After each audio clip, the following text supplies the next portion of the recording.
हरे कृष्ण। ओम नमो भगवते वासुदेवाय। ओम नमो भगवते वासुदेवाय। ओम नमो भगवते वासुदेवाय। नारायणं नमस्कृतं नरं चैव नरोत्तमं देवीं सरस्वतीं व्यासं ततो जयमुदीरये। नष्टप्रायेषु भद्रेषु नित्यं भगवत सेवया भगवती उत्तमश्लोके भक्ति भगवती नैष्टिके। वाञ्छाकल्पतरुभ्यश्च कृपा सिन्धुभ्येव च पतितानां पावनेभ्यो वैष्णवेभ्यो नमो नमः। कृष्णाय वासुदेवाय देवकीनन्दनाय च नन्दगोपकुमाराय गोविन्दाय नमो नमः। हरे कृष्ण। श्रीमद्भागवत स्कंद 1 अध्याय 8 श्लोक संख्या 46 46। व्यासाद्वैरीश्वरे कृष्णेनाद्भुतकर्मणा प्रबोधितो पीतहासौ नाबुध्यत सुचार्पित। शब्दरे बोला है व्यास असौ व्यासदेव प्रमुख महर्षि देव द्वारा ईश्वर पर्व सर्वशक्तिमान भगवान यह इच्छा द्वारा होई विज्ञदेव द्वारा कृष्णेन स्वयं कृष्णेर द्वारा अद्भुत कर्मणा अलौकिक कर्म साधनाकारी व्यक्ति प्रबोधित सांत्वना दान करे। अपि यदिओ ऐतिहासिक प्रमाणादि द्वारा न अबुध्यत तृप्त सुचार्पित लोकाभिभूत। अनुवाद।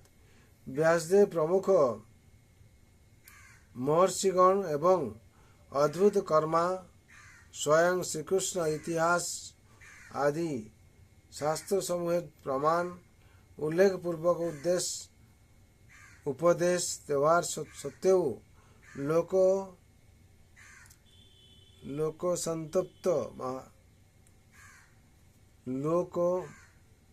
संतप्त महाराज युधिष्ठिर शांति पेलेन ना। तात्पर्य। कुरुक्षेत्र युद्धे जे असंख्य गणहत्या हयेछिल सेजन्य पुण्यात्मा महाराज युधिष्ठिर व्यथातुर छिलेन। विशेष करे जेहेतु तारई जन्य ता हयेछिल दुर्योधन राज सिंहासने अधिष्ठित छिल एवं से भालोभावेई राज्य शासन करछिल। सुतरां একদিক দিয়ে বিচার করতে গেলে যুদ্ধ করার কোনো প্রয়োজন ছিল না, কিন্তু ন্যায়ের বিচারে যুধিষ্ঠির ছিলেন রাজ সিংহাসন অধিকারী। সেই বিষয়টি কেন্দ্র করে সমস্ত রাজনৈতিক দলাদলের সৃষ্টি হয়েছিল এবং সারা পৃথিবীর সমস্ত রাজারা এবং অধিবাসীরা প্রতিদ্বন্দ্বী ভ্রাতাদের সেই যুদ্ধে জড়িয়ে পড়েছিল। ভগবান শ্রীকৃষ্ণ সেখানে ছিলেন। মহারাজ যুধিষ্ঠিরের পক্ষ অবলম্বন করে মহাভারতের আদি পর্বে 20 উল্লেখ করা হয়েছে যে 18 দিন ব্যাপী সেই কুরুক্ষেত্রের যুদ্ধ 640 কোটি মানুষ নিহত হয়েছিল এবং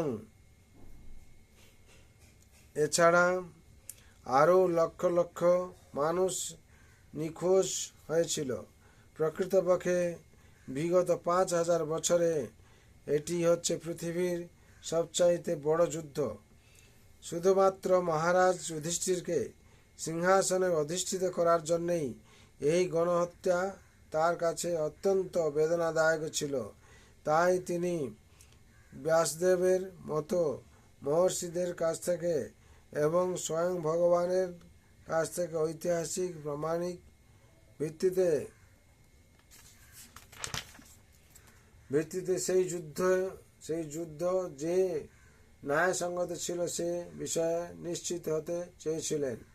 কিন্তু সেই সময়ের সর্বশ্রেষ্ঠ মহাত্মাদের দ্বারা উপদিষ্ট হওয়া সত্ত্বেও মহারাজ যুধিষ্ঠির সন্তুষ্ট হতে পারেননি। এখানে শ্রীকৃষ্ণকে অদ্ভুত কর্মা বলে বর্ণনা করা হয়েছে, কিন্তু এই বিশেষ বিষয়ে তিনি এবং ব্যাসদেব উভয়ই মহারাজ যুধিষ্ঠিরকে আশ্বস্ত করতে পারেননি। তার অর্থ কি এই যে শ্রীকৃষ্ণ অদ্ভুত কর্মা নন?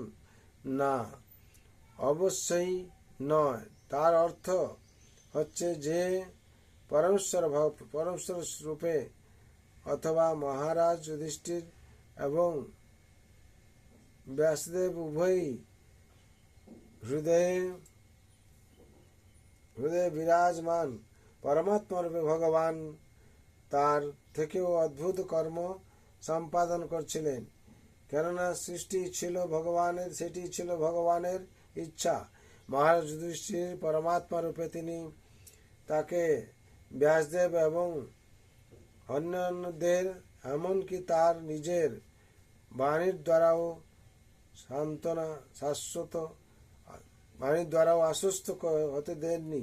কেননা তিনি চেয়েছিলেন যে মহারাজ যুধিষ্ঠির যেন তার আরেক মহান ভক্ত মৃত্যু পথযাত্রী ভীষ্মদেবের উদ্দেশ্যে শ্রবণ করেন।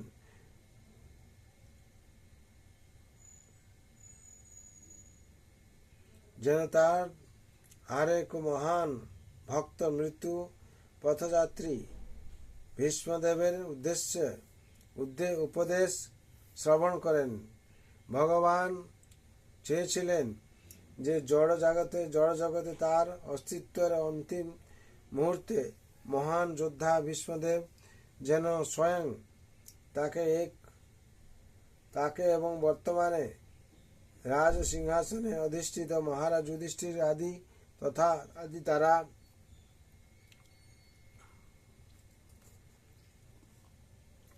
তারা পুত্রদের দর্শন করে অত্যন্ত শান্তিপূর্ণ ভাবে দেহত্যাগ করতে পারেন।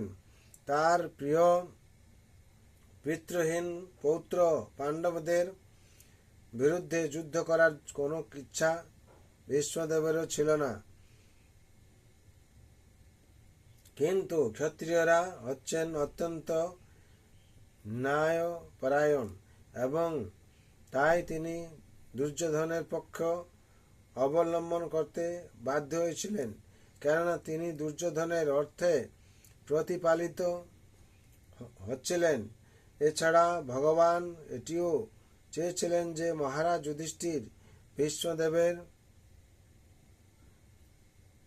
বাণীর দ্বারা সান্ত্বনা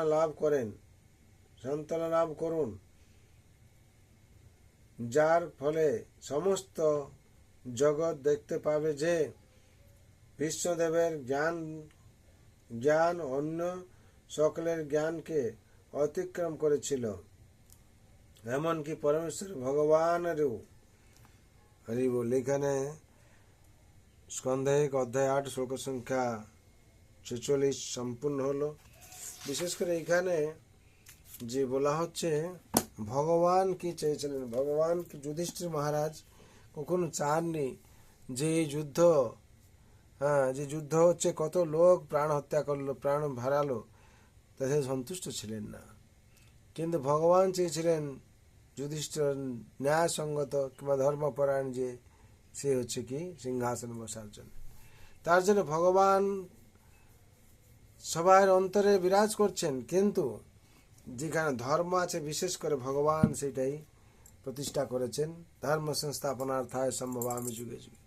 ধর্মকে স্থাপন করার জন্য ভগবান স্বয়ং এই লীলাবিলাস করেছেন। সুতরাং আমরা এই পরম শাস্ত্র ভাগবত থেকে অমৃত গ্রন্থ থেকে সমস্ত কিছু জানতে পারছি যে ভগবান লীলা ভক্তর লীলা। তার জন্য বিশেষ করে নিত্যম ভাগবত সেবায় প্রত্যেক দিন আমাদের ভাগবত শ্রবণ করা উচিত। যার ফলে আমাদের সার্বিক মঙ্গল হবে, জন্ম মৃত্যু জরা ব্যাধি চক্র থেকে মুক্তি পাবো এবং অবশেষে ভগবানের কৃপা লাভ করব, ভগবানের সান্নিধ্যে লাভ করব। তার জন্য সংসারে সবার জন্য আমার প্রার্থনা ভগবান রাতুল চরণ রইল, সবাই যাতে মঙ্গল হয়। সর্বভন্ত সুখিনা সর্বে শান্ত নিরাময় সর্বভদ্রাণি পশ্যন্তু মা কশ্চিৎ দুঃখ ভাগ ভবেৎ। हरे कृष्ण कृष्ण कृष्ण हरे हरे, हरे राम राम राम हरे हरे। जय हरि नाम महाप्रभु की जय, जगत गुरु शिल प्रभुपाद जय, श्री गुरु महाराज की जय, अनंत कोटि वैष्णव भक्त वृंद जी उपस्थित भक्त वृंद की जय, श्रीमद् भागवत गीता जय, श्रीमद् भागवत महापुराण की जय, अनंत कोटि वैष्णव भक्त वृंद जी उपस्थित भक्त वृंद की जय। निताय गौर प्रेमानंदे, हरि हरि बोल, हरि हरि बोल, हरि हरि बोल।